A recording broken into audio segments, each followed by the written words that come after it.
Assalamualaikum warahmatullahi wabarakatuh. Perkenalkan, nama saya Vicky Wakita Putra, NIM 201706100080.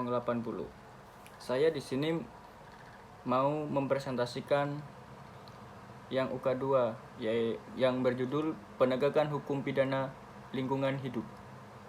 Ya, langsung saja kita mulai ke pembahasannya. Di dalam pembahasan kali ini saya mempunyai satu rumusan masalah, yaitu bagaimana penegakan hukum pidana lingkungan hidup dalam PPLH nomor 32 tahun 2009 pada azas ultimum remedium.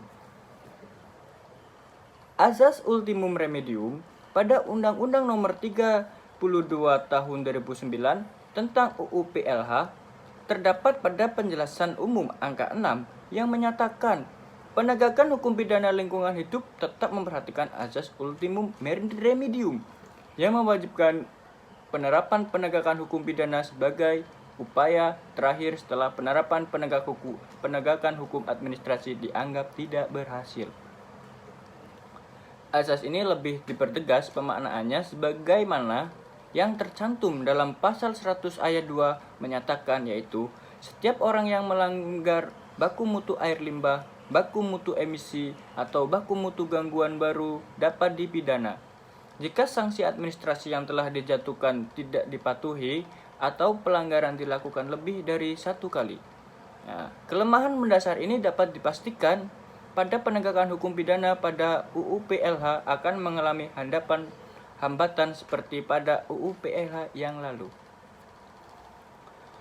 Ultimum sendiri mengandung makna paling akhir atau terakhir. Sedangkan kata remedium ditemukan berasal dari kata remedy yang mengandung makna memperbaiki. Nah, dengan demikian, ultimum remedium dikaitkan dengan penegakan hukum pidana bidang lingkungan harus dimaknai bahwa hukum administrasi dinyatakan tidak berhasil. Barulah hukum pidana didayungkan sebagai upaya terakhir dalam memperbaiki lingkungan. Nah, penegakan hukum pidana lingkungan tetap memperhatikan asas ultimum remedium yang mewajibkan penerapan penegakan hukum pidana sebagai upaya terakhir setelah penerapan penegakan hukum administrasi dianggap tidak berhasil. Nah, penerapan asas ultimum remedium ini hanya berlaku bagi tindak pidana formil tertentu, yaitu pemidanaan terhadap pelanggaran baku mutu air limbah, emisi, dan gangguan. Ketentuan pidana dalam UPLH diatur pada pasal 92 sampai 120. Terdapat 20 pasal tentang delik formil. Asas ultimum remedium ini hanya dapat dikenakan pada pasal 100 ayat 2. Pada pasal selebihnya, fungsi hukum pidana ultimum remedium. Ketentuan semacam ini sangat tidak logis karena dalam penjelasan umum angka 6 disebutkan bahwa dalam rangka pengendalian dampak lingkungan hidup perlu dikedepankan upaya preventif, yaitu digunakan secara maksimal instrumen pengawasan dan perizinan. Apabila suatu usaha melakukan pelanggaran atau lebih dari satu kali, maka sesungguhnya hukum administrasi tidak digunakan atau tidak bekerja dengan baik. Penerapan hukum pidana secara ultimum remedium terhadap delik formil. Penerapan hukum pidana secara ultimum remedium terhadap delik formil dengan alasan pelanggaran telah dilakukan lebih dari satu kali, telah melanggar ketentuan wajib penerapan penegakan hukum pidana sebagai upaya terakhir. Ketergantungan penerapan hukum pidana disandarkan pada keadaan sanksi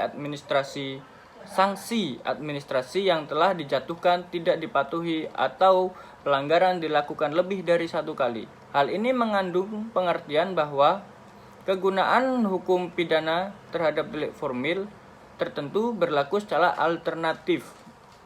Boleh dipilih salah satu dari kedua hal tersebut. Artinya penegakan hukum pidana dapat langsung diterapkan jika pelanggaran telah dilakukan lebih dari satu kali. Dengan demikian hukum pidana difungsikan secara ultimum remedium. Untuk diterapkan pada kasus pelanggaran hukum lingkungan hidup asas lingkungan hidup, asas ultimum remedium dapat ditafsirkan sebagai berikut. 1.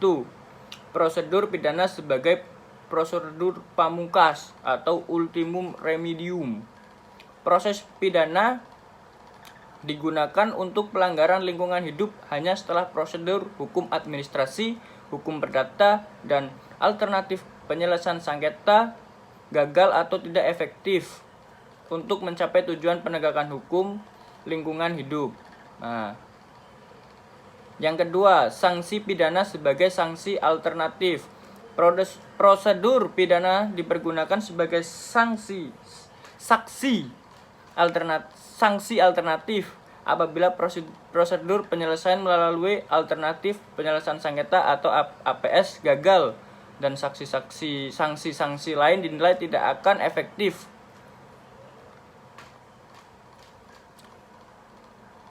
Akibat perbuatan relatif berat, perbuatannya menimbulkan keresahan masyarakat. Jadi, untuk menggunakan sanksi pidana tidak perlu terlebih dahulu menjatuhkan sanksi-sanksi lain, cukup berdasarkan pengalaman dan pada penerapan sanksi pada kasus-kasus sebelumnya dinilai tidak efektif. Oleh karena itu cukup beralasan kalau masih juga ada pelanggaran lingkungan hidup dipergunakan prosedur pidana. Yang ketiga, sanksi pidana sebagai sanksi kumulatif. Nah, prosedur pidana dan penjatuhan sanksi pidana digunakan sebagai sanksi yang dikumulasikan dengan sanksi-sanksi lain. Kumulasi sanksi pidana dengan sanksi lain dimungkinkan apabila sanksi-sanksi lain tidak efektif. Yang pertama, tingkat kesalahan pelaku relatif berat. Yang kedua, akibat perbuatan relatif besar itu perbuatannya menimbulkan keresahan masyarakat. Nah, yang keempat, sanksi pidana sebagai sanksi alternatif yang berdiri sendiri. Nah, berbeda dengan sanksi-sanksi sebelumnya. Sanksi yang keempat ini menempatkan prosedur pidana dan sanksi pidana sebagai sanksi alternatif yang berdiri sendiri. Ya, maksudnya itu penggunaan prosedur dan sanksi pidana tidak dihubungkan dengan sanksi cabang hukum lain. Nah, prosedur pidana ditempuh apabila memenuhi syarat baik alternatif maupun kumulatif. Yang pertama, tingkat kesalahan pelaku relatif berat. Yang kedua, akibat perbuatan pelaku relatif besar juga. Yang ketiga, perbuatan pelaku menimbulkan keresahan masyarakat. Nah, kesimpulannya itu dari permasalahan di atas dapat disimpulkan bahwa asas ultimum remedium adalah asas dalam hukum pidana, di mana sanksi pidana adalah alternatif atau upaya terakhir dalam penegakan hukum, termasuk penegakan hukum di bidang lingkungan hidup. Sekian dan terima kasih. Wassalamualaikum warahmatullahi wabarakatuh.